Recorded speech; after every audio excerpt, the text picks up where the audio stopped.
Olá pessoal, nesse vídeo vamos falar sobre o integrador. Aqui nós temos o esquema clássico do integrador com amplificador operacional, né? Ele tem um amplificador operacional, é claro, ele está alimentado com tensão positiva e negativa, que nós não mostramos aqui por simplicidade, né? A entrada não inversora está conectada ao terra. A entrada inversora, você tem aqui uma entrada VI de T, né? Seria VI de T, porque é uma função do tempo, né? Nós vamos representar simplesmente por VI, só para economizar espaço aqui na imagem, né? E a saída VO em função do tempo também, VO de T, que nós também vamos representar somente como VO, né? Também para sobrar mais espaço aqui nas imagens, tá? Aqui entre o VI e a entrada não inversora tem um resistor com valor R, tá? E aqui tem uma realimentação negativa entre a saída e a entrada inversora, né? E a realimentação é feita por meio de um capacitor com valor C. Então, nós vamos mostrar agora que a tensão de saída é uma constante negativa, né? Nós vamos mostrar que a tensão de saída é dada por uma constante, né, negativa multiplicada pela integral da entrada, tá? Então, por isso ele é chamado integrador inversor, ele tem um ganho negativo, tá? Então agora nós vamos ver qual é a equação que descreve a relação entre VO e VI. Vamos lá. Bom, vamos usar aqui a equação dos nós, né? Eu gosto de usar as equações dos nós para circuitos com amplificador operacional, né? Aqui temos o nó de entrada, o nó de saída e o único nó intermediário é esse aqui, tá? Em segundo lugar, vamos também usar o princípio do curto-circuito virtual. Olha só, nós temos aqui um amplificador operacional com ganho muito alto, né?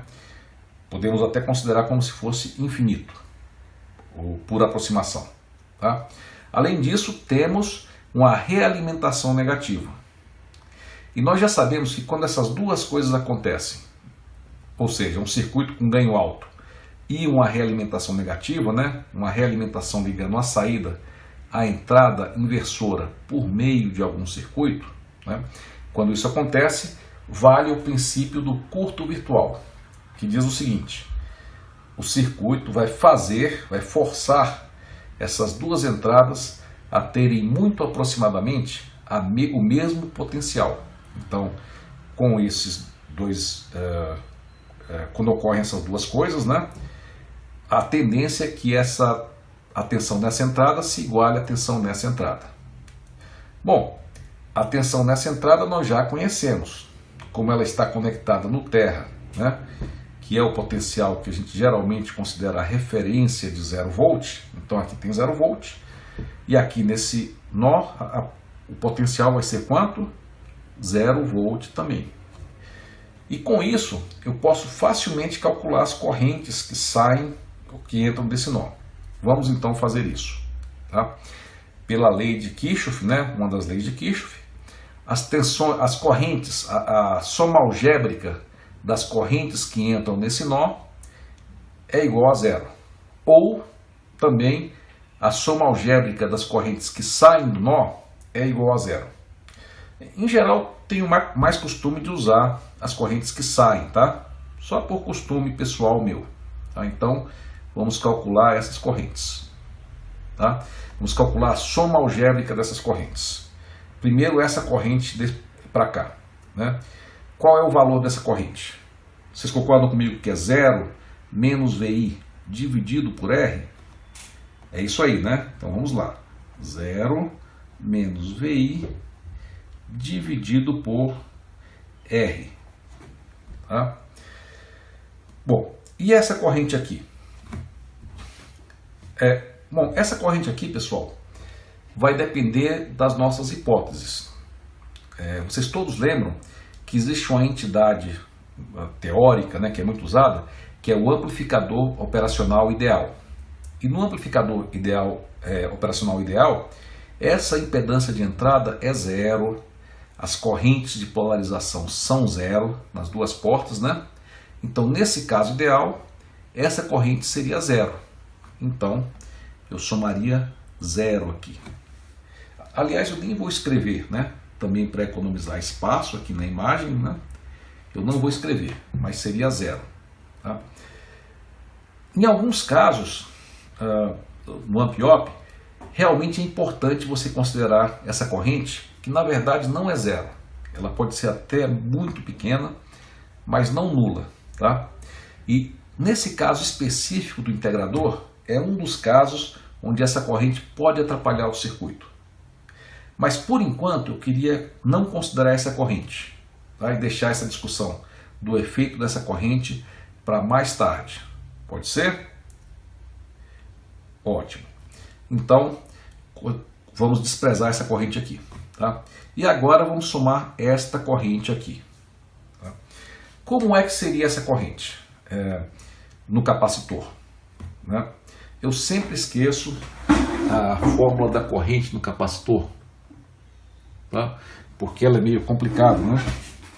Mas quando eu esqueço, eu faço o seguinte: eu lembro da equação básica do capacitor, Q é igual a CV, né? A carga entre as placas do capacitor é igual a capacitância vezes a voltagem entre as placas, tá? Então todo mundo deve se lembrar dessa relação, né, fundamental do capacitor. Tá? E aí eu posso calcular a derivada dos dois lados, né? Vou derivar aqui em relação ao tempo e aqui em relação ao tempo. Tá? E aí, continuando, né? A derivada da carga em relação ao tempo nada mais é do que a corrente no capacitor, né? Tá? E aqui, como a capacitância em geral é constante, então nós podemos fazer o seguinte: passar essa constante para fora, né? Então dV dt. Tá? Bom, então qual é a tensão no capacitor? Olhem só, essa tensão, para calcular essa corrente aqui, né, que sai, né, ela seria 0 menos VO. Então, a corrente no capacitor é igual a capacitância e a tensão vai ser 0 menos VO de T dt. Certo? Bom, esse zero aqui eu posso tirar, né? Esse menos eu posso passar aqui para fora. E aí a minha equação para a corrente no capacitor seria menos C dVO dt. Ok? Então essa é a nossa corrente no capacitor. Então, pessoal, nós podemos somar aqui essa corrente, né? Então, mais isso aqui, né? Ou seja, menos C dVO dt igual a zero, tá? Então, vamos tentar descobrir o que vai ser o VO, né? Primeiro eu peço que vocês façam o seguinte: tentem deixar desse lado de cá somente o dVO dt. dVO dt seria igual a quanto? Parem o vídeo e façam a conta aí para mim. Então, pelas minhas contas, chegamos aqui. Vai ser menos 1 sobre RC, né, vezes VO. Foi isso que vocês chegaram? Se foi, ótimo. Se não, refaça os cálculos. E agora, como é que eu determino o VO? Né? O VO de T, né? Eu poderia simplesmente integrar dos dois lados, né? Eu posso integrar assim, usando uma integral indefinida, ou posso até fazer dos dois lados uma integral definida, né? De 0 a t. Né? Aí fazendo isso, vamos ver como é que ficariam as contas. Tá? Parem o vídeo e tentem fazer isso aí agora. E me digam o que vocês obtiveram. Então, o que é que vocês obtiveram? Bom, seria o seguinte, né? Vamos lá. Mas antes, deixa eu abrir um espaço aqui, né? Vou apagar aqui para abrir um espaço. Então vamos lá. Integral de 0 a t de dvo dt vai ser, vou fazer aqui em cima, tá? Vai ser VO de t menos VO de 0 é igual, posso passar isso aqui para fora, né? Menos 1 sobre RC integral de 0 a t, né? De VO dt. Tá certo? Onde esse VO de 0 seria então o valor inicial da tensão aqui no início, no início do tempo, né? De quando o tempo começa a ser contado. Tá? Por exemplo, pode ser que o capacitor tivesse uma carga antes, né? Se ele tiver uma carga, sei lá, uma certa quantidade de coulombs, né? Eu posso calcular qual era a tensão, usando aquela fórmula, né? Q igual a CV, não é isso? Então eu posso, se eu tiver uma certa carga, né? Eu vou ter uma tensão que eu posso, inclusive, calcular, se eu souber a carga. Tá? Então, qual seria a saída? O VO de T, né? Seria igual não, desculpem, aqui eu errei, né? Aqui é VI de T, né? E aqui VI de T. Tá? Corrijam aí, por favor. Por favor, né? Então vamos lá. O VO de T seria menos 1 sobre RC vezes integral de 0 a T, né? De VI de T dt, tá? Mais uma constante. E essa constante seria a tensão inicial, né, que estava no capacitor. Tá? Se a tensão inicial for 0, então isso aqui seria 0, né? E a tensão de saída seria dada simplesmente por essa integral. Tá? É muito comum, por exemplo, às vezes você vai usar esse circuito para calcular uma integral, para integrar de forma analógica, né? Essa entrada aqui. Às vezes o que se faz é o seguinte: você coloca aqui no circuito um fio, né? Uma chave, né? Normalmente aberta, e aí quando você apertar essa chave, você vai dar um curto no capacitor, ele vai ser descarregado e a tensão aqui vai ser 0. Então você dá um curto no capacitor, né? Aí você abre ele de novo, né? E aí você pode integrar, né? Que essa tensão inicial vai ser 0. Ok? Tá claro? Bom, então é isso. Aqui nós temos a nossa equação que relaciona a entrada e saída, e ela é uma integral multiplicada por uma constante negativa. Ok? Vamos então investigar um pouco mais do funcionamento desse circuito. Pessoal, vamos então avaliar como funciona esse circuito por meio de alguns exemplos. Agora, pessoal, o que vai acontecer se a entrada for uma cossenoide, né? Bom, nós vimos que se for uma constante, ela vai dar uma reta, né? E se for uma função cossenoide, o VI de t foi igual a uma cossenoide de amplitude 1, né? Então, cosseno de 2π ft. Aí eu pergunto, qual vai, né? Se a entrada for uma cossenoide, qual vai ser a saída, né? Vamos fazer a conta aqui para ver. Olha só, a saída então vai ser VO de t é igual a menos 10 ao cubo vezes a integral de 0 a t do cosseno de 2π ft, que vai dar quanto? Vai dar menos 10 ao cubo, né? Que multiplica, vamos ver aqui, o cosseno sempre esse número passa para cá multiplicando, dividindo, né? Então menos 10 a terceira dividido por 2π f vezes o seno, né?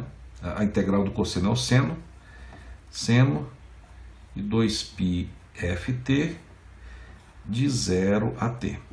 Bom, o seno de 0 é 0, né?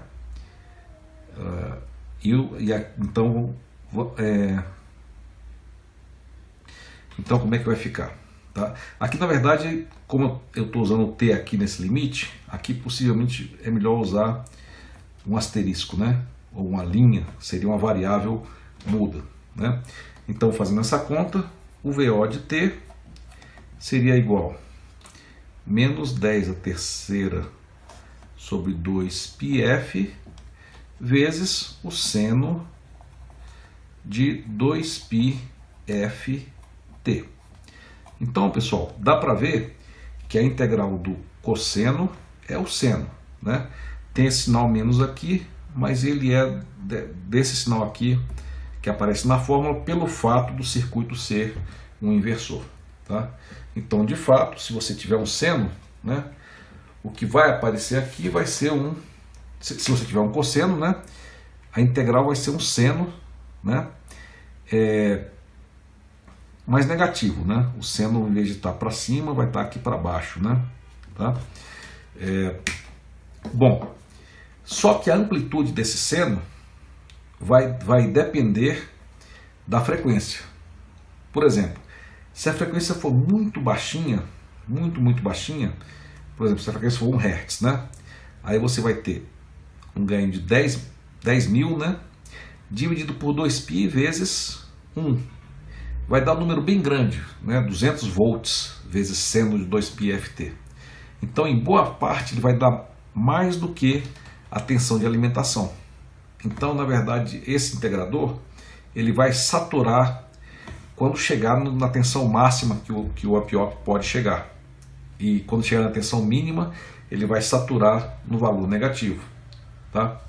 E aí, se essa frequência for maior, né, aí a amplitude dessa senoide vai cair, né,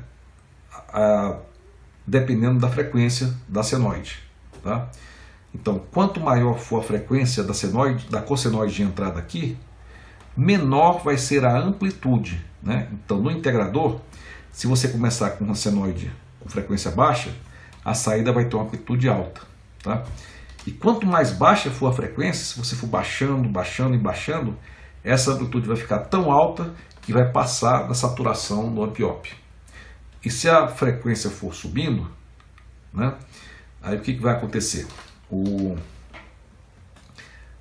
A amplitude vai caindo. Então, se você for aumentando a frequência dessas cossenoides de entrada, você vai ter uma senoide na saída, né? E quando você for aumentando a frequência dessa cossenoide, a tensão aqui vai ser cada vez menor, tá? Inclusive, eu queria discutir com vocês o seguinte: como é que ficaria essa resposta aqui? Aqui está mostrando qual é a amplitude da senoide na medida que a frequência aumenta, tá? Então, vamos fazer o seguinte: vamos tentar plotar aquele gráfico semilog, né?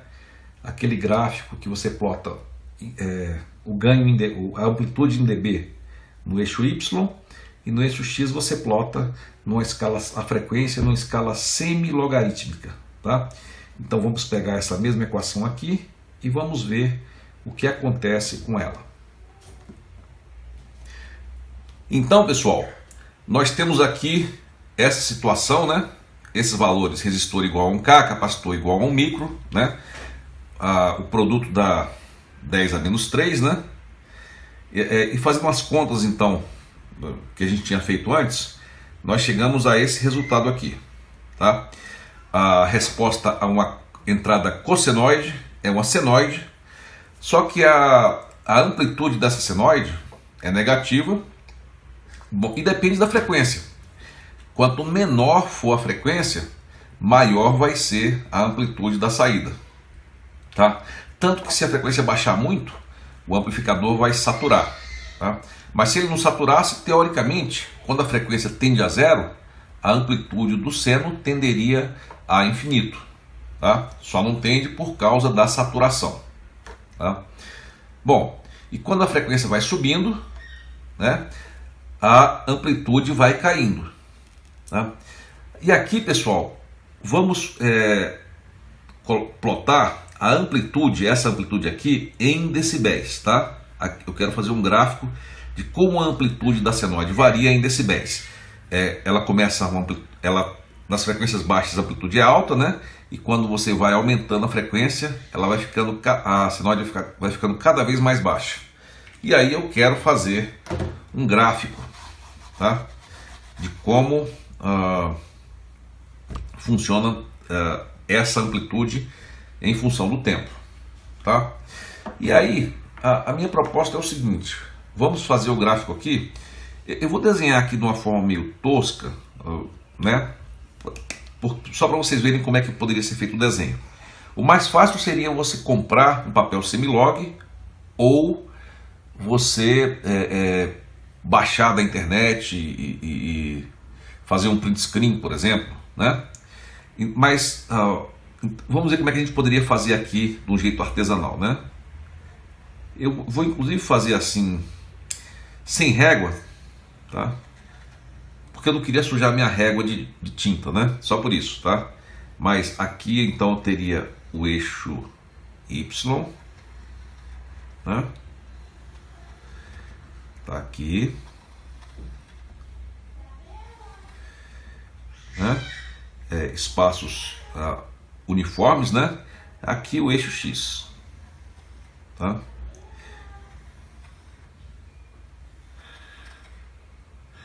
Não ficou muito bom, né? Mas bom, vamos ver aqui então agora qual seria a escala, né? Aqui seria o ganho em decibéis e aqui seria a frequência em hertz, tá? Vamos começar aqui, que tal a gente começar de 1 Hz, tá? 1 Hz, né? Aqui 10, aqui 10 ao quadrado, 10 ao cubo, 10 à quarta, 10 à quinta, então aqui é a frequência, tá? E aqui em decibéis, né? Vamos começar aqui com, por exemplo, 20 decibéis, né? 20 não, deixa eu ver aqui. Quando a frequência for 1, né? Talvez desse algo em torno de 60 decibéis. Então, 60, 40, 20, 0, menos 20, menos 40. E lembrar que aqui é uma escala semilog, né? Aqui, por exemplo, aqui é 1, né? Mas depois vai vir 2, 3, 4, né? E a distância vai diminuindo. Aí 10 vai ser 20, né? Com a escala diminuindo e assim por diante, tá? Vamos ver então como é que funcionaria esse gráfico. Então, olhem só. Aqui nós teríamos então em 1 Hz seria aqui não precisa do menos, né? Porque tá em logaritmo, né? Mas tirou o módulo, né? O módulo, né? O menos sumiria de todo jeito, tá? Então olha só, como é que seria isso aqui? Se eu fizer as contas aqui, quanto vai dar o ganho em decibéis? Vai dar 20 log na base 10 disso aqui, né? Vai ficar o seguinte. Vou separar em duas partes, né? Uma vai ser 10 à terceira sobre 2π, tá? E aqui, como tá, o f está no denominador, menos 20 log na base 10 de f, tá? Então, o 20 log na base 10 de f, nós já vimos como é que funciona, né? A cada vez que o f aumenta 10 vezes, ele cai 20 dB, tá? Então vai ser alguma coisa aqui com caindo 20 dB por década, né? Mais esse termo aqui, tá? Por exemplo, quando o f for igual quando f for igual a 1, né? Quando f for igual a 1, aqui vai ser 10 elevado a 0, vai ser 1, então isso aqui dá 0, né? Então quando f for igual a 1, vamos ter esse termo aqui. Vocês poderiam calcular para mim quanto dá esse termo aqui em decibéis? Bom, vamos ver. Isso aqui, se aqui fosse 1 em vez de 2π, aqui daria 10 a terceira, né? Daria 60 dB, tá? Mas na verdade, isso aqui não é 1, isso aqui é 0,16, se não me engano, né? Então, eu imagino que vai dar algo por aqui, ó, né? Só aproximado, tá, pessoal? Vai dar algo por aqui, entre 40 e 60, né? Então, algo por aqui. Vamos só, depois a gente faz essa conta com mais calma, né? Faço a conta e verifiquem que vai dar algo por aqui, tá? E aí depois ele vai caindo essa mesma distância, vai caindo a cada década, ele vai caindo 20 dB, tá? Então a reta ficaria algo assim, tá? E se a frequência fosse caindo, né? Eu poderia plotar, mas aqui está em 1, né? Mas aqui poderia ter 0,1, aqui 10 a menos 1, né? Aqui 10 a menos 2, e aí ele continuaria subindo até o infinito, tá? Das baixas frequências. E aqui ele vai caindo a 20 dB por década, tá? Bom, então, de certa forma, seria certo dizer que o integrador é uma espécie de filtro passa-baixa, né? Só que o filtro passa-baixa é um pouco diferente, né? Abaixo de uma certa frequência, né? Ele faz isso aqui, né? Em vez de continuar subindo, ele tem um valor fixo, tá? Então o filtro passa-baixa, ao invés de continuar subindo a amplitude para frequências mais baixas, ele se estabiliza aqui, tá? E depois que ele começa a cair a 20 dB por década, tá? Então, de certa forma, dá para ver que tem algum parentesco, né, entre o integrador e entre o filtro passa-baixa, tá? Então, eu queria propor para vocês o seguinte: eu queria fazer aqui, transformar esse integrador num filtro passa-baixa, tá? Para isso, eu vou fazer o seguinte, talvez vocês não tenham estudado ainda essa configuração, mas eu vou incluir aqui o seguinte, um resistor.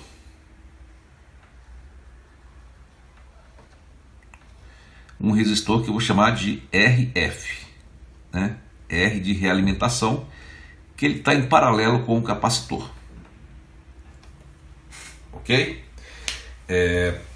Quando eu coloco aqui esse resistor, esse circuito vai deixar de ser um integrador e vai passar a ser um filtro passa-baixa, tá? Bom, eu não queria fazer as contas desse circuito do passa-baixa, mas eu vou mostrar para vocês só o seguinte: qual é o ganho, né, desse filtro em função da frequência. Eu já vou dar a resposta aqui para vocês, tá?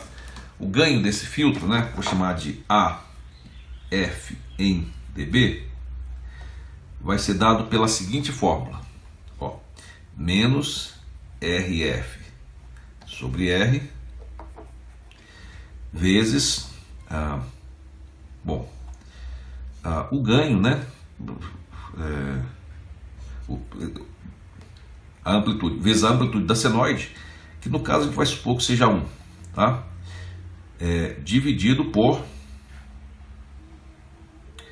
1 mais f sobre f0, tá?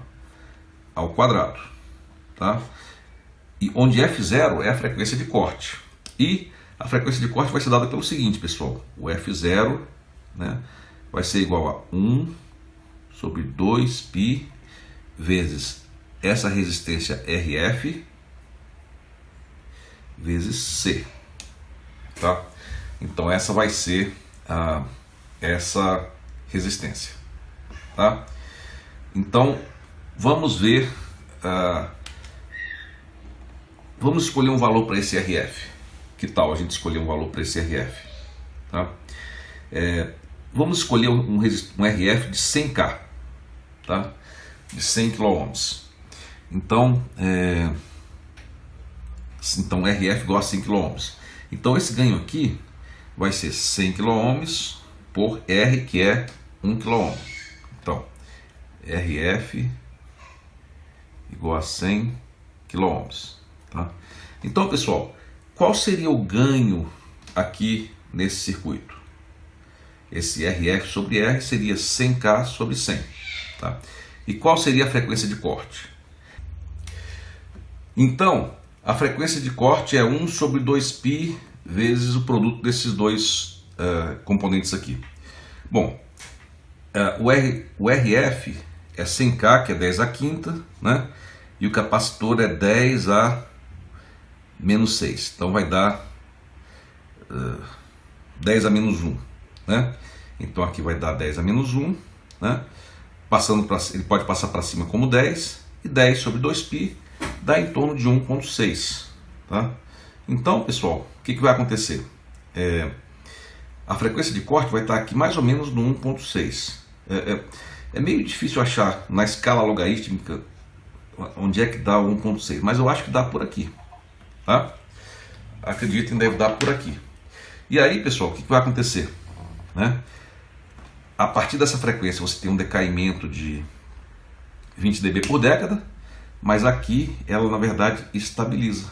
Então a resposta do filtro passa baixa seria essa aqui,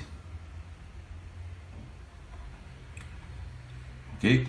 Então é o seguinte, o ponto que eu quero mostrar aqui é que o filtro passa baixa, né? Se as frequências que estão aqui na entrada estiverem todas acima dessa frequência de corte de 1,6, o filtro vai se comportar simplesmente como se fosse um integrador, tá? Ou seja, o filtro passa baixa pode ser usado também como um integrador, tá? Então vamos supor que você tem uma onda quadrada, né, de 100 Hz, né? Aí essa onda quadrada, ela pode ser decomposta, todo mundo deve lembrar da série de Fourier, né?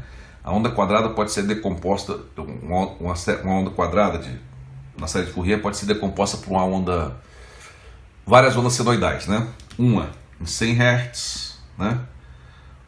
Outra componente em 200 Hz, né? Outra em 300, 400, né?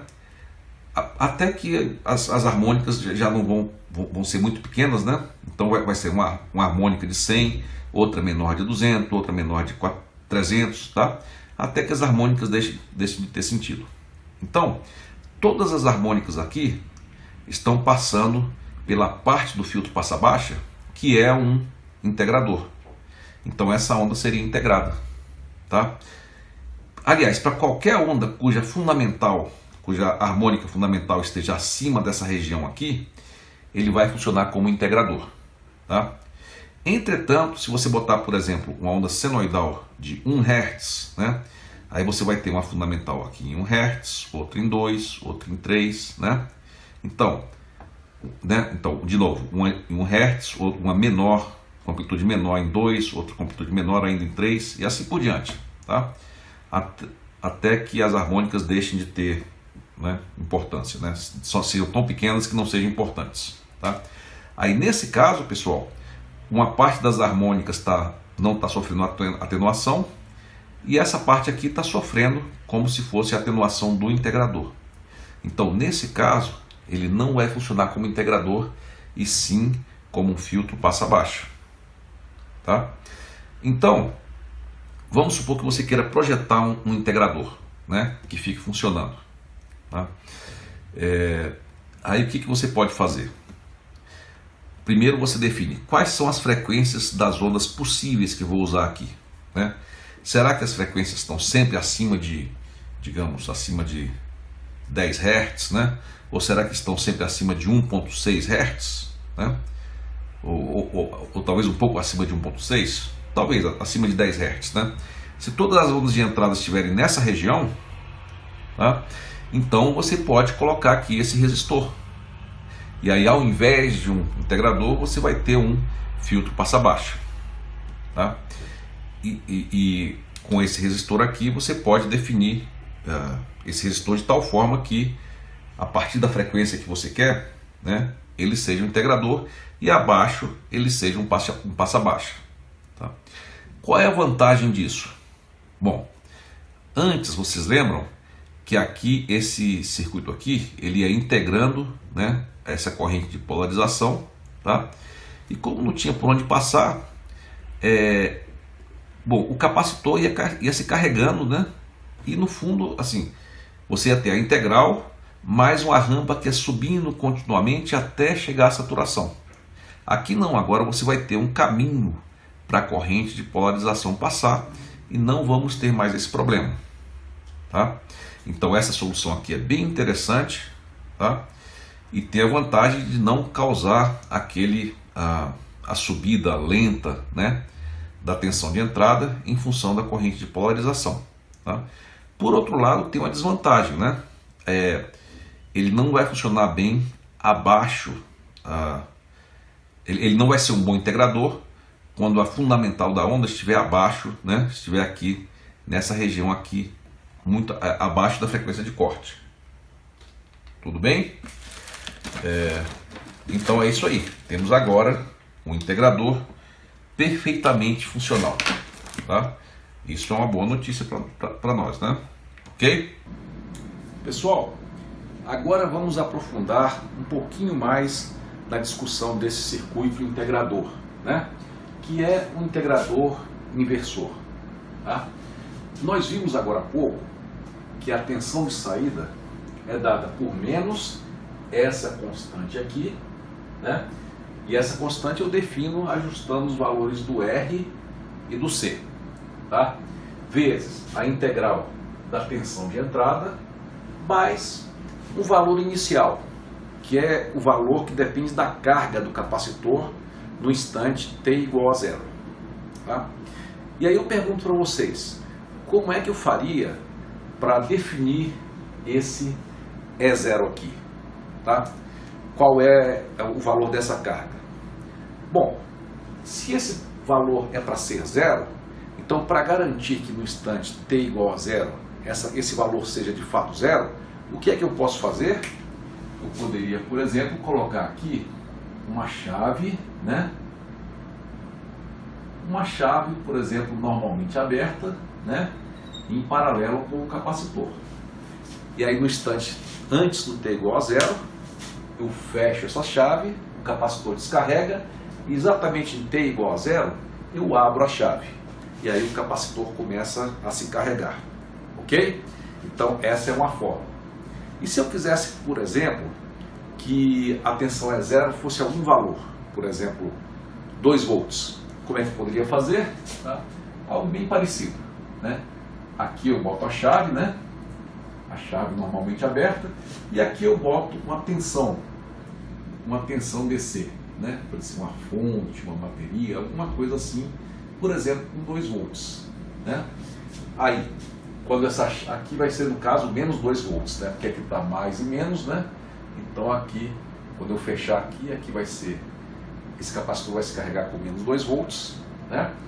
E aí quando eu abrir, ele vai começar a integrar a partir desse ponto. Se eu quisesse mais 2 volts, aí eu inverto essa fonte, boto o mais para esse lado e o menos para esse lado daqui. Ok?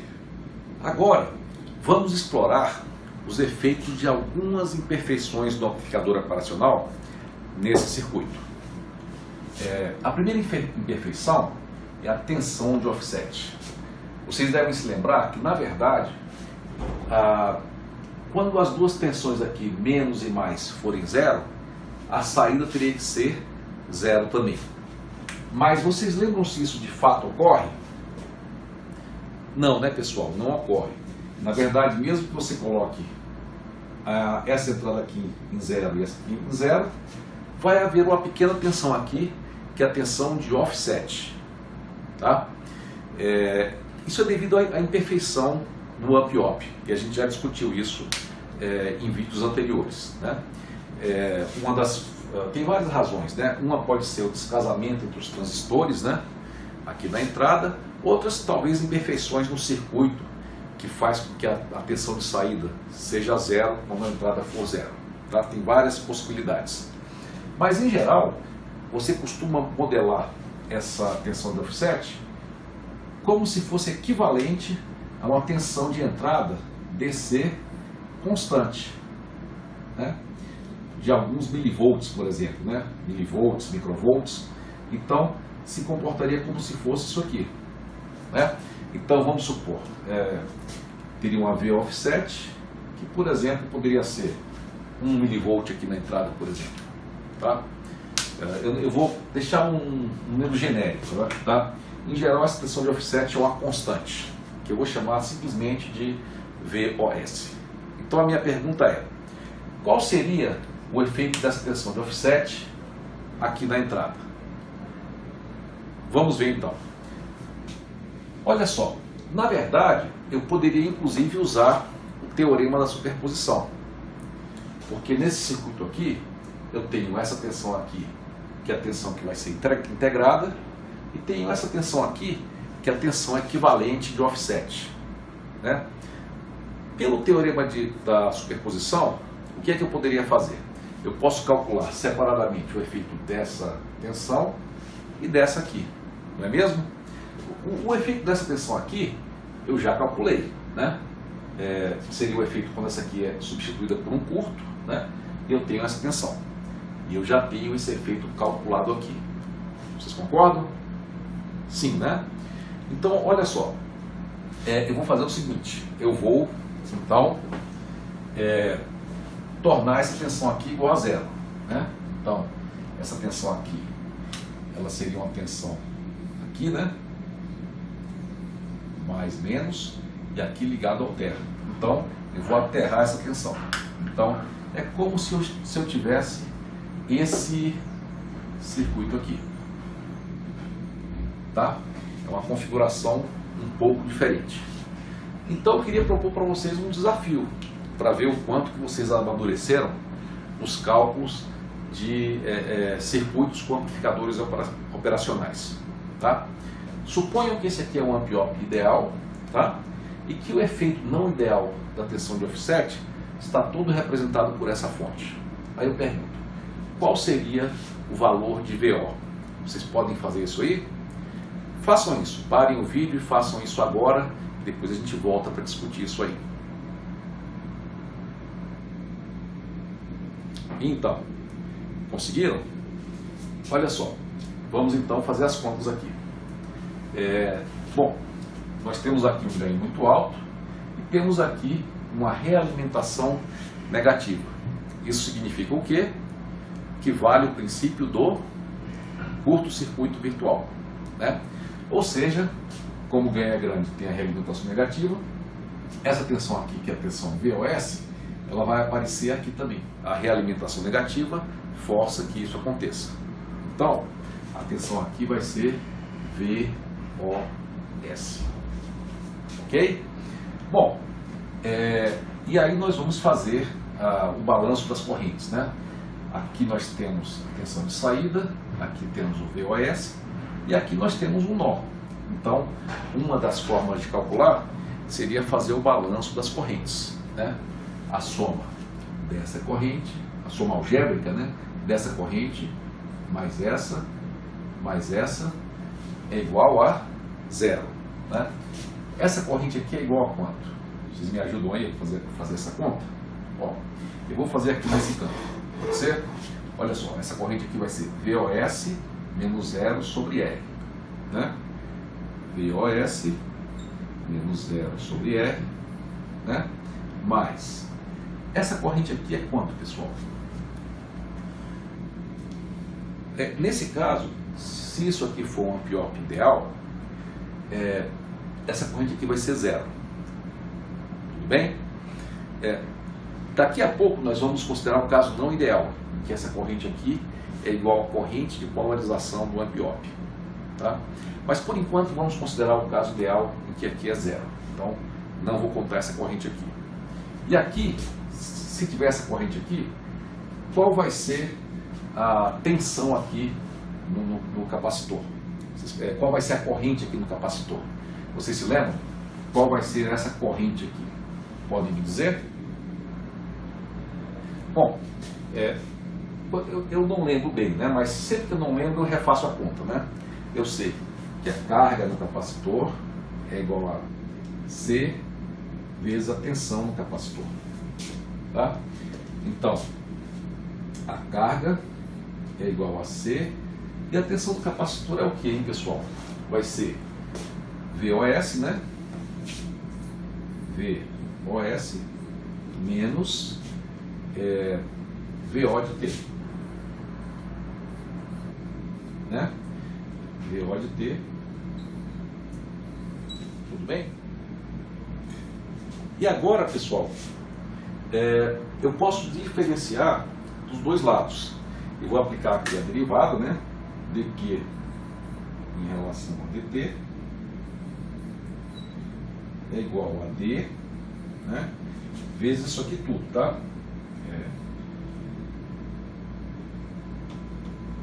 Vezes isso aqui tudo. Vai ser C VOS menos. Então vai ser d em relação a dt, né?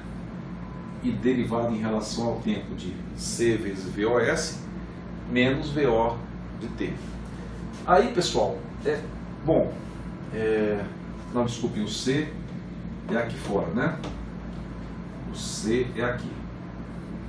Tá? Aí, pessoal, olha só. Eu posso passar o C para o lado de cá, não é isso? Né? Então, C D em relação a dt. E aí eu diferencio o VOS e o VO de T. Né? Mas o VOS é uma constante. Né? A tensão de offset é constante. Então isso aqui vai dar quanto? 0. Então eu posso passar isso aqui para cá. Então, reescrevendo isso aqui, ficaria como?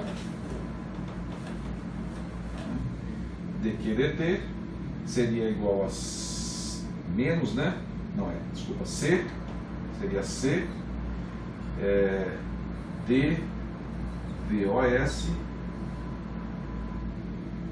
dt, né? Bom, tem esse menos aqui também, né? Então seria menos isso aqui. E o dq dt nada mais é do que a corrente no capacitor, tá? Então, eu teria esse termo aqui, né? Menos mais essa corrente aqui. Então seria, na verdade, menos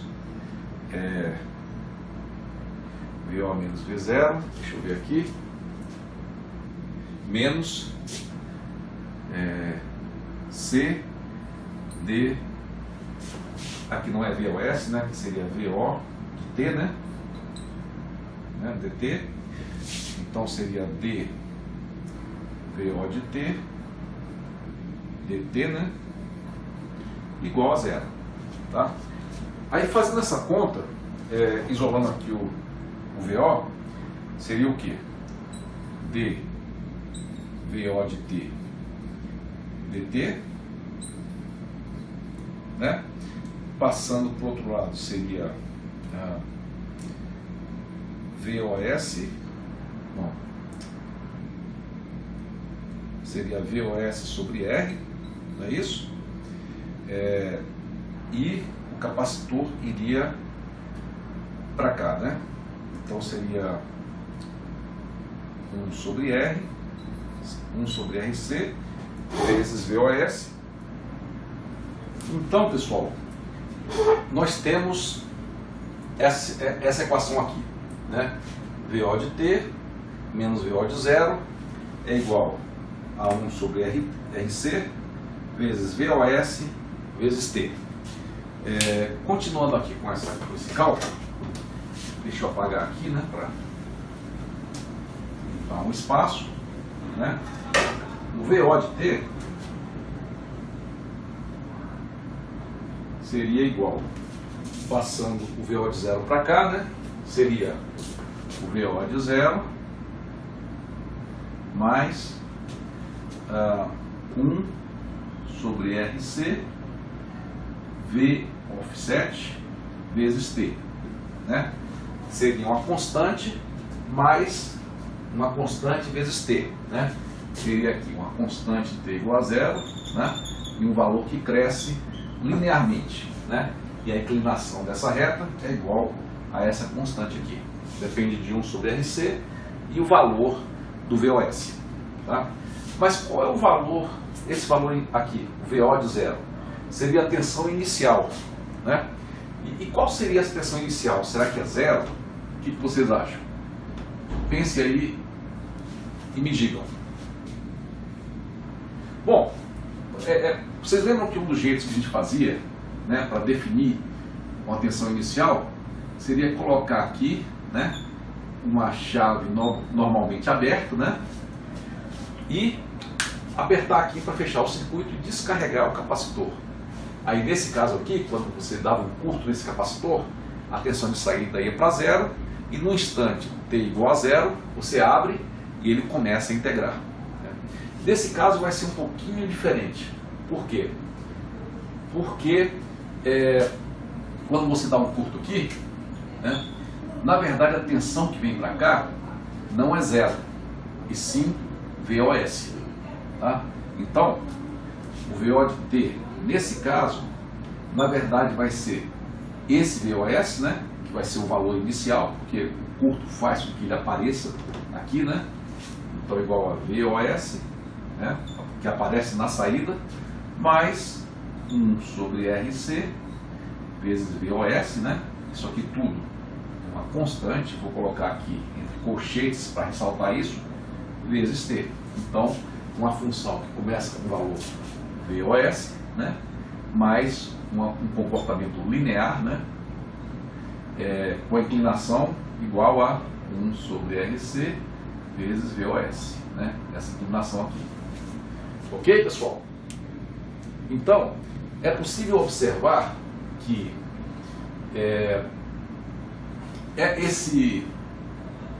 essa tensão de offset causa um comportamento adicional, né, nesse integrador aqui, né?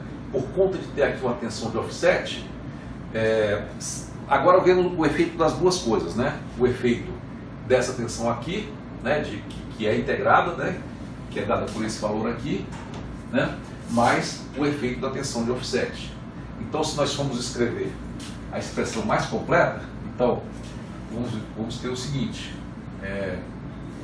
isso aqui vai ser dado isso aqui mais uma tensão inicial, né, mais, né, o VOS que aparece aqui, mais o VOS sobre RC vezes T. Então, o que vai acontecer, pessoal, nessa situação? Você vai ter duas componentes aqui, né? Uma vai ser esse sinal aqui, que vai ser a integral da entrada, né? Vamos supor uma onda quadrada, que essa entrada aqui, VI seja uma onda quadrada, né? Algo assim. Como é que vai ser a saída? VO, né? Bom, vai ser essa constante aqui, menos essa constante, vezes a integral dessa onda quadrada, né?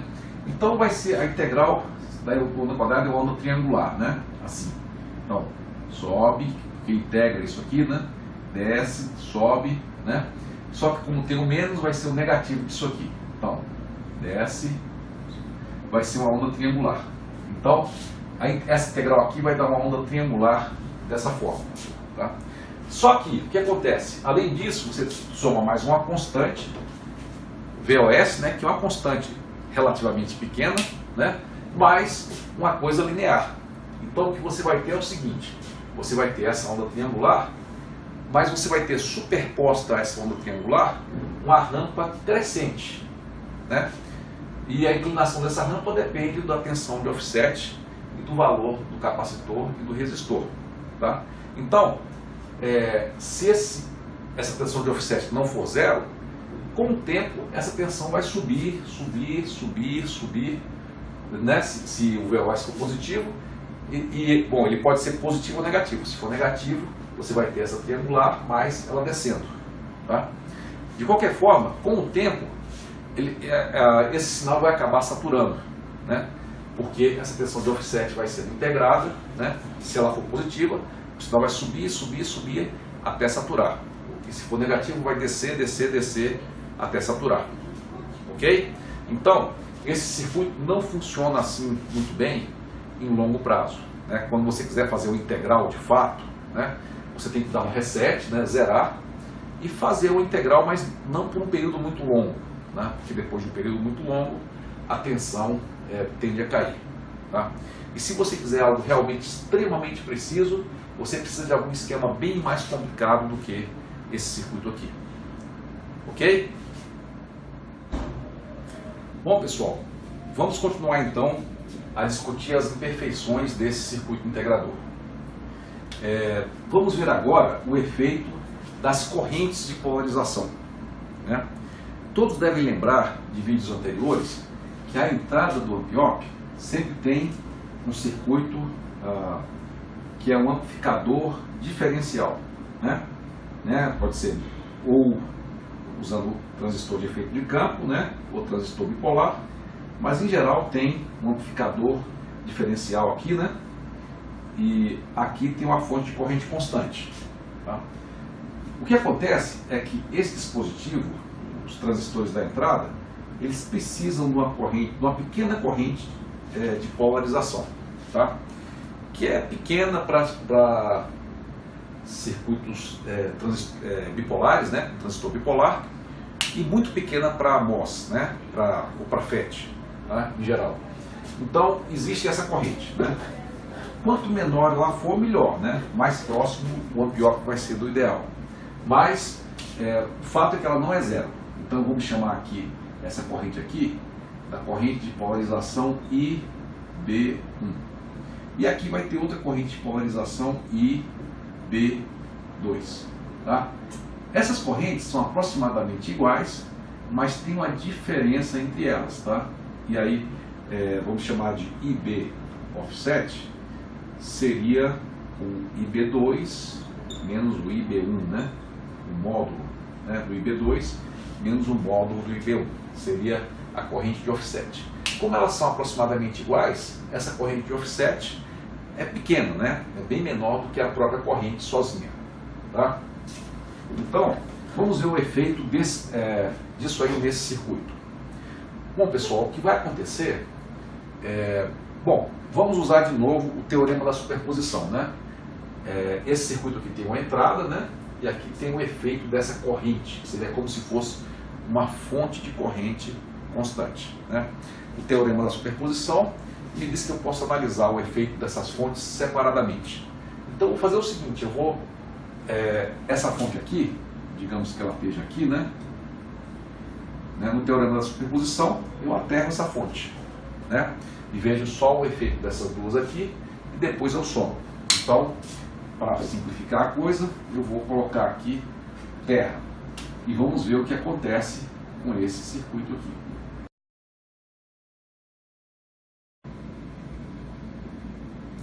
Então, vejam só. Pelo princípio do terra virtual, né, nós temos aqui uma realimentação negativa, né, um ganho muito alto. Né? Então a tensão aqui vai ser 0 volt. Então aqui vai ser 0 volt. Tá? Então vamos agora ver as correntes. Né? Eu tenho esse nó aqui, então a soma dessa corrente mais essa mais essa é igual a zero, né? Vamos fazer então essas somas? Então olha só, vamos lá. Essa aqui vai ser 0 menos 0 sobre R. Então essa corrente aqui vai ser 0. Essa aqui vai ser IB1 mais, né? Aí essa aqui vai ser 0 menos VO, né? Menos VO de T, tá? Mas não sei se vocês se lembram que na verdade a corrente do capacitor é dada pela tensão no capacitor, que é essa, né? Mas é a derivada, né? Não sei se vocês se lembram. Deixa eu só relembrar aqui. Q igual a CV, né? Então a dQ dt é igual a C dV dt. Isso aqui é igual a corrente. Então, o I, a tensão I, do capacitor vai ser igual a C, né? D, isso aqui, dt, né? Ou seja, a corrente do capacitor vai ser C, bom, aqui vai dar 0, né? Então, passando para cá vai dar menos C dVO dt, né? Então, somando aqui essa corrente, né? Essa corrente aqui vai ser IB1 menos C dVO dt igual a 0. Tudo bem? E aí, como é que eu determino o VO? Né? Vai ser, vou passar o IB para lá, né? Então, igual a IB, né? Do lado de cá vai ser dVO dt. Do lado de lá vai ser IB, né? Então vai ser, passar o C para cá, né? 1 sobre C, IB, né? IB1 no caso, né? IB1, né? E aí, para achar o VO, eu integro, né? De 0 a T, né? Então aqui vai ficar como? VO, né? VO de T', né? De 0 a T. E aqui 1 sobre C, IB vezes T', né? Variável muda, de 0 até T. Então vai ficar com VO de T menos VO de 0 igual a, vai ser T menos, vai dar 1 IB, né? IB sobre C, que é uma constante, vezes T. Vai dar uma função linear, tá? Nesse caso aqui, qual vai ser o valor do VO? Né? Nesse caso aqui, se eu der um curto aqui, vai ser 0 mesmo, né? Tá? O valor do VO vai ser 0, né? Então, o VO de T vai ser dado simplesmente por IB sobre C vezes T, tá? Então, esse VO também vai ter um crescimento, tá? Um crescimento adicional, como esse que acontecia devido à tensão de offset. Então as correntes de polarização vão causar esse mesmo problema, tá? Entretanto, nesse caso, tem um truque que pode ajudar a diminuir um pouco esse problema que eu vou mostrar agora para vocês. Então, vamos ver agora qual é o truque que eu mencionei agora há pouco, né? O truque é o seguinte: colocar aqui um resistor igual a esse aqui, né? Um resistor igual a esse aqui, tá? Com valor R, tá? Vamos ver então qual vai ser a tensão de saída nesse caso. Eu até proponho o seguinte para vocês, para ver se vocês estão amadurecendo com as análises do Ampiop. Tentem resolver isso aí, parem o vídeo e tentem resolver sozinhos isso aí. Vamos lá, parem o vídeo e façam isso agora.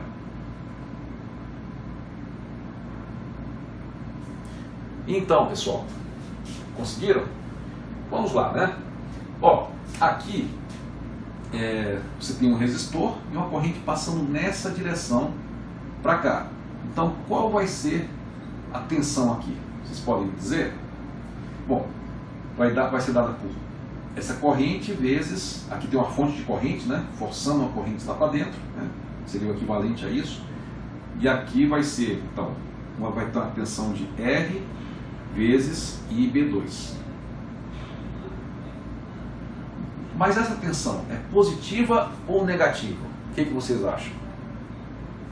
Bom, a corrente está correndo nessa direção, né? Então é claro que a tensão aqui é maior do que essa, né? Então a tensão aqui, como é zero, né? Aqui tem que ser negativo. Então esse é o valor dessa tensão. Tudo bem? E pelo princípio do curto virtual, né? Qual vai ser essa tensão aqui? Vai ser essa mesma aqui, né? Tá? Então ela vai ser copiada para cá, tá? Menos R IB2. E agora nós podemos fazer de novo, né, o balanço das correntes aqui, a contabilidade das correntes. Então, como é que funciona? Vamos lá. Essa corrente mais essa é igual a zero. Vamos fazer isso então? Então vamos lá. Essa corrente aqui é quanto? Vocês podem me dizer? Ó, eu já vou dizer quanto é, né? Vai ser IB2, né? Vai ser essa tensão aqui, que é menos R IB2 menos zero, né? Menos zero. Vou até apagar esse menos zero, porque, né, não contribui com nada. Dividido por R. Né? Então, quanto vai dar essa corrente aqui? Corto R com R. Vai dar simplesmente menos IB2. Tá? Então, temos aqui menos IB2. Ok? Depois temos essa corrente aqui, que é o IB1, né? Então, menos IB2 mais IB1, né? Mais, bom, essa corrente aqui nós já fizemos a conta, né? Na verdade vai dar quanto? Voltem um pouco o vídeo, ou lembrem na memória de vocês, né? Vai dar menos, né? Se não me engano era 1 sobre C, não é isso? 1 sobre C vezes dVO dt, né? Igual a zero. Então, essa é a equação que descreve o comportamento desse circuito. Então, o que acontece? Eu posso isolar isso aqui, né? Então, temos aqui dVO dt é igual, vou passar isso lá, vou passar isso para o lado de cá, né? Aí ficaria IB1 menos IB2 vezes C. Opa, desculpe, aqui se não me engano era C. Ok?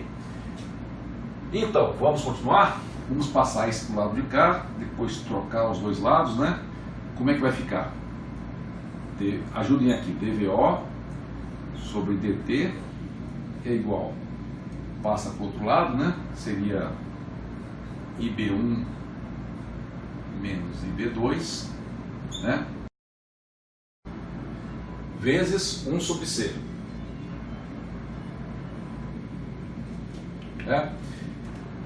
Inclusive, esse IB1 menos IB2 tem um nome, né?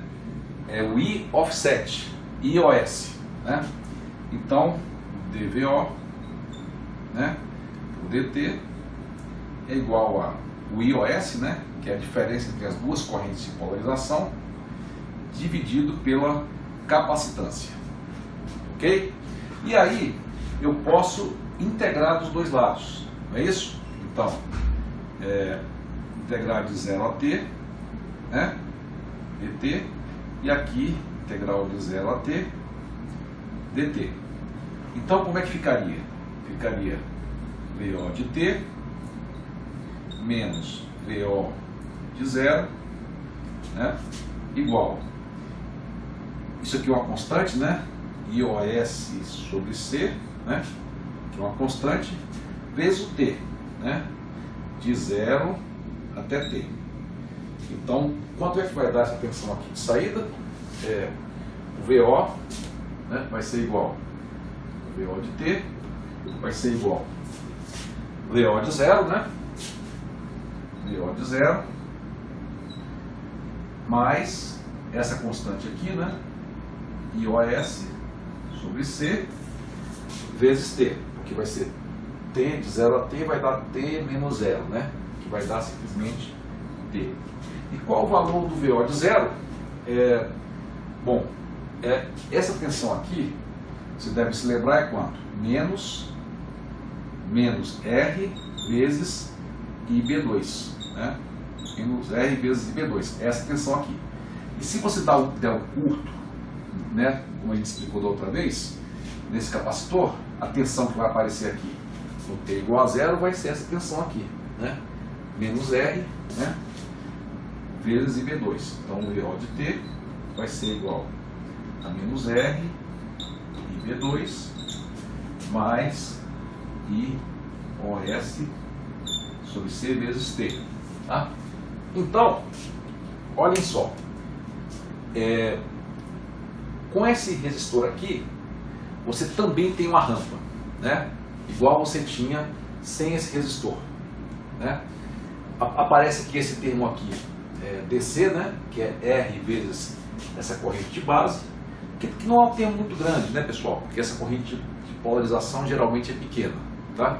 Porém, tem um termo em rampa que vai crescendo com o tempo, né? Se essa tensão esse IOS pode ser positivo ou negativo, né? Dependendo de qual das correntes é maior. Né? Se for positivo, vai ter uma rampa crescente, que vai se somar a tudo isso aqui. Só que essa rampa aqui, a inclinação dela é muito menor do que a inclinação quando eu não tinha esse resistor aqui. Se você tem dúvida, olhe a fórmula alguns minutos atrás no vídeo e vocês vão ver que essa inclinação aqui, como o IOS é muito menor do que o IB1, muito menor, né, do que qualquer corrente de polarização de base, né, então essa rampa vai ser menor. Então esse circuito melhorou um pouco o desempenho, mas manteve mais um termo em rampa aparecendo, né, que vai se somar a isso aqui, né. Nós vamos ter então aqui a integral desse aqui, mais essa rampa aqui, que é devido à tensão de offset, e mais essa rampa aqui, né, que vai ser dado por menos R IB2, mais essa constante aqui, IOS sobre C, vezes T. Né? Então, vocês veem aqui que nós temos temos aqui a integral, nós temos dois termos em rampa, né? Que vão ser adicionados, né? Ou subtraídos, né? Pode ser que uma rampa seja positiva, outra negativa, ou que as duas sejam positivas, ou que as duas sejam negativas, né? Mas o fato é que você não tem muito controle sobre isso nesse circuito aqui, tá? Se você quiser realmente algo que integre com precisão absoluta, você vai precisar de um circuito mais sofisticado do que esse aqui, ok? Mas então, essa seria a fórmula geral do integrador, né? Incluindo as imperfeições, tá? Infelizmente a mensagem é aqui: o integrador pode funcionar bem se você fizer com cuidado, né? Mas com o passar do tempo vai aparecer uma rampa, muito provavelmente, que vai levar a tensão para cima até que o circuito entre em saturação, né? Para cima ou para baixo, né? Ok? Então é isso, pessoal. Aqui nós falamos de imperfeições do integrador. Pessoal, alguns comentários adicionais, né? Nós vimos aqui que esse integrador tem duas fontes, né, que causam um efeito de rampa, uma rampa lenta subindo ou descendo lentamente. Como é que poderia fazer para diminuir esse efeito? Bom, uma forma seria o seguinte: nesse caso aqui, eu poderia escolher um amp-op que tenha uma tensão de offset a menor possível, né, a menor tensão de offset possível de entrada, tá? Um amp-op um pouco mais caro, tá? Uma outra coisa que eu poderia fazer seria o seguinte, né? Aqui eu tenho essa rampa e eu poderia escolher um amp-op e que a corrente de offset seja a menor possível, né? Ou seja, que essas duas correntes sejam o mais próximas possível uma da outra, né? Que sejam pequenas, tá? Então que essa corrente seja pequena, né? Tá? E também eu poderia escolher um capacitor menor, né? Como eu preciso do termo RC para ser a minha constante da integração, o que eu podia fazer? Diminuo o capacitor, diminuindo assim essa rampa, né? Mas aumentando o resistor de tal forma que eu tivesse uma constante aqui menor para essa rampa, tá? Mas de qualquer forma não são muitas coisas que dá para fazer, tá? E esse circuito tem, digamos, esse defeito fundamental, né? Para ser realmente um integrador perfeito, teríamos que ter um circuito melhor, né? Um circuito mais sofisticado, tá? Eu queria falar agora sobre outra limitação desse circuito, que é o seguinte: vamos imaginar que você tem um integrador que por algum motivo, que esse resistor aqui tivesse, por exemplo, fosse de 100 ohms, tá? E vamos supor que eu ligasse aqui uma fonte, né? Uma fonte de bancada, né? Dessas que vocês usam no laboratório, tá? Então tá aqui, tá? Aí eu queria integrar esse sinal, pode ser um sinal quadrado, senoidal, triangular, tá? Qual é o problema que tem aqui? Eu não sei se vocês se lembram, mas essas fontes comerciais, elas não são só a tensão, elas têm o que se chama impedância de saída, tá? No caso da fonte comercial, a impedância de saída é igual a 50 ohms, tá? Então ela tem um circuito equivalente, que é a tensão gerada, mas com 50 ohms em série. Aí o que vai acontecer, pessoal? Na prática, infelizmente, né, essa tensão aqui vai se somar com essa, né, e o integrador vai se comportar, na verdade, com essa constante, que é a soma dos dois. E o seu projeto vai estar errado, tá? Então, esse também é outro problema fundamental com esse circuito. É a impedância de entrada da fonte ou do circuito que vem atrás dessa entrada, né, ela pode interagir com a impedância aqui desse resistor, né, e influenciar na resposta do integrador, né? A resposta não vai ser aquela que você espera, tá? E aí eu pergunto, qual seria a solução para resolver isso aqui? O que vocês acham? Parem o vídeo e pensem um pouco. Então, bom, eu acho que a solução é a seguinte, né? Eu tenho aqui a minha fonte, né? Tá? Eu tenho aqui a minha impedância de entrada, RI, né? E aí é o seguinte, eu vou interromper aqui e vou colocar um seguidor de tensão ou buffer, né? Que é o seguinte, mais menos, né? Que é aquele amplificador com ganho unitário, né? Então, o que é que vai acontecer, né? O ganho aqui é 1, então, aqui se tem uma impedância de 50 ohms e aqui a impedância é infinita, tá? A impedância aqui é infinita.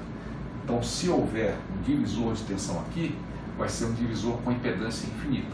Então, essa tensão aqui, se você tiver aqui um VI de T, essa tensão aqui vai ser uma cópia exata desse VI de T, porque o divisor de tensão é com impedância infinita, então essa tensão vai aparecer integralmente aqui, tá? E aí vai aparecer também uma cópia dessa tensão aqui. E como a impedância do amp-op é muito baixa, a impedância assim desse circuito realimentado é muito baixa, então também não vai ter uma queda de tensão e esse VI vai aparecer aqui exatamente como ele estava aqui, ok? Então essa aqui é uma melhoria do circuito, né? Porque a impedância do circuito que entra com o sinal, ela não vai interferir com os componentes daqui. Tudo bem, pessoal? Então, essa é uma forma também de melhorar esse circuito, tá? Mas vamos ignorar por enquanto isso aqui, só para não deixar o circuito muito grande, né? Vamos colocar aqui de novo o VI, tá? De T, tá? Supondo que não tenha nenhuma impedância aqui nesse VI de T, tá? E aí é o seguinte, esse circuito aqui, se eu for simplesmente integrar uma função por um longo tempo, nós já vimos que ele não funciona muito bem, né? Teria que ser um circuito mais sofisticado e aparece uma rampa, né? Ele pode funcionar por um tempo limitado, né? Se eu fizer aqui um circuito de reset, né? Aí antes de usar o reseto, e uso por um tempo curto, né? Um tempo tão curto que a rampa não vai, né, causar muito erro, tá? Mas um outro jeito é aquele circuito que nós vimos, né? Aquele circuito, nós adicionamos um resistor aqui, né? Aí com o resistor aqui, que eu vou chamar de RF, né? Que é R de feedback. Feedback é realimentação em inglês, né? Esse R de realimentação.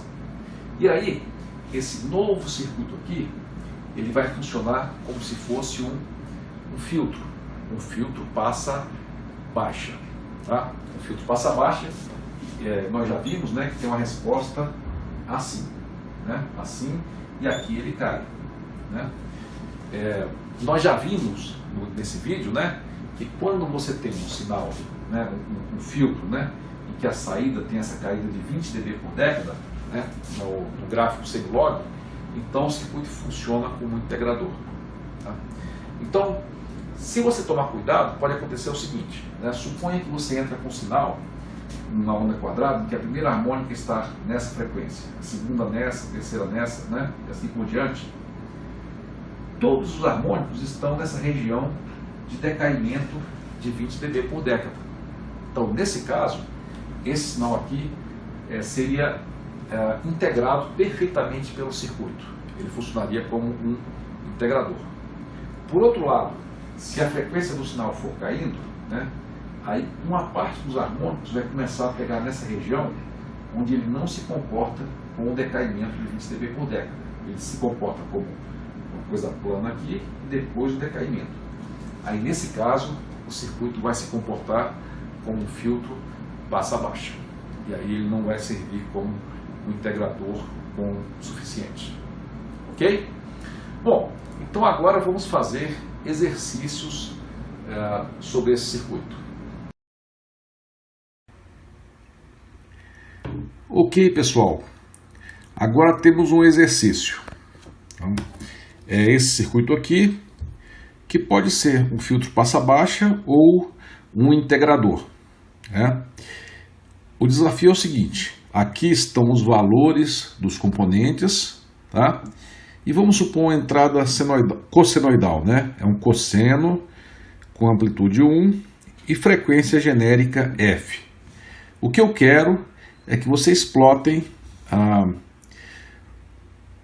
a saída, né, em função da frequência, a amplitude da saída em função da frequência, tá?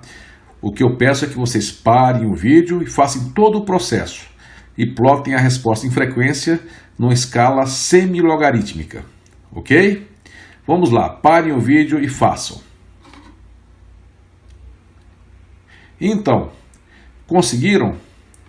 Bom, vamos fazer o seguinte, vamos agora mostrar passo a passo do cálculo, ok? Bom, pessoal, nós temos aqui então a saída. Se não tivesse esse resistor, a saída ia ser isso aqui, né, que nós íamos ver que no gráfico semilog seria uma reta, tá? E considerando o resistor como um filtro passa-baixa, a resposta seria essa aqui, né? Que nós vimos que para frequências maior do que a frequência de corte, né? Para frequências maiores do que a frequência de corte, essa equação aqui tem o mesmo comportamento que essa aqui, tá? E para frequências menores que a frequência de corte, a amplitude da senoide é esse valor aqui, tá? E a frequência de corte, todos devem lembrar, né? F0 é igual a 1 sobre 2π vezes RC, né, que é esse resistor aqui, vezes C, tá? Então, se vocês não tinham feito isso, parem o vídeo então e façam, né? Vamos tentar então fazer esse exercício aí. Vamos lá. Ok, pessoal. Então temos aqui o nosso gráfico, né? Semilog.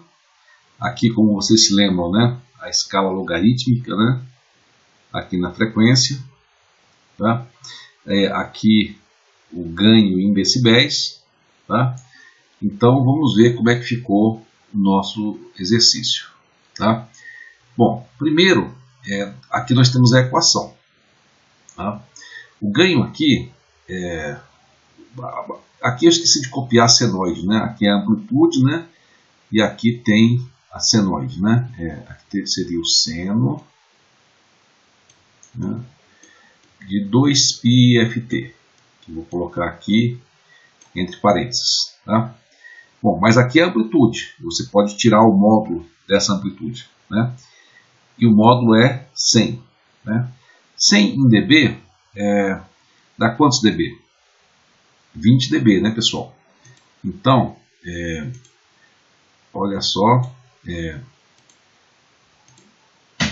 20 dB estaria aqui, então. Então, aqui nas baixas frequências, ele tem 20 dB, tá? E até quando vai esse 20 dB? Até a frequência de corte, né? E no caso aqui, a gente fez as contas, deu 10 Hz, não é isso? Então, até 10 Hz, né? Você teria esse ganho de 100. Tudo bem? E a frequência de corte é 10 Hz, né? E a partir do 10 Hz, vocês devem se lembrar, né? Então você teria uma queda de 100 dB por década, né? De 20 dB por década, né? Então 20, 40, cada década aumenta 20 dB. Então seria esse a resposta em frequência desse filtro passa-baixa ou integrador. Sendo que, vamos supor que você entre com uma senoide, por exemplo, de 100 Hz. 100 Hz está aqui, né? Então, nessa região aqui, se todas as componentes do espectro do sinal de entrada estiverem nessa região aqui, né? Então ele vai funcionar como um integrador. Então, por exemplo, se você tiver aqui um espectro que está assim, né? Nessa região aqui. O espectro que está nessa região aqui, né? Todas as componentes estão dentro dessa região, né? Tá? Então, você teria, o resultado seria a integral desse sinal. Já se o espectro invadir essa região aqui, né? Invadir essa região aqui, qualquer coisa, se o espectro tiver uma parte aqui e o espectro tiver uma parte aqui, ele vai funcionar como passa-baixa. E se ele tiver tudo aqui, ele não vai ser um filtro, né? Ele vai ser simplesmente um amplificador de ganho 100. Ok? Bom, pessoal, então essa é a solução do nosso problema, tá? Esse é o gráfico, né, de Bode, né? De Bode, na escala semilog do nosso circuito integrador, tá? Se você acertou, parabéns. Se você não acertou, peço que você repita o exercício.